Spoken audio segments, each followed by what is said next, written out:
učenika njegovih i mnoštvo naroda, i sve Judeje i Jerusalima, i iz krajeva Tirskih i Sidonskih, koji dođoše da ga slušaju i da se isceljuju od svojih bolesti, i koje su mučili nečisti duhovi, i isceljivahu se.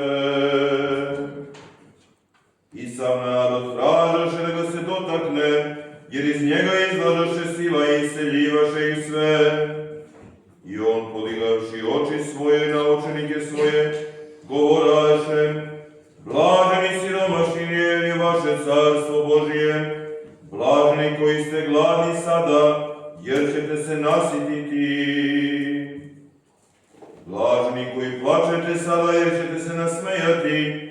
Blaženi ste kada vas ljudi omrznu i kada vas odbace i osramote i razglase ime vaše kao zlo zbog Sina čovečijega. Radujte se onaj dan i igrajte, jer gle velika je vaša plata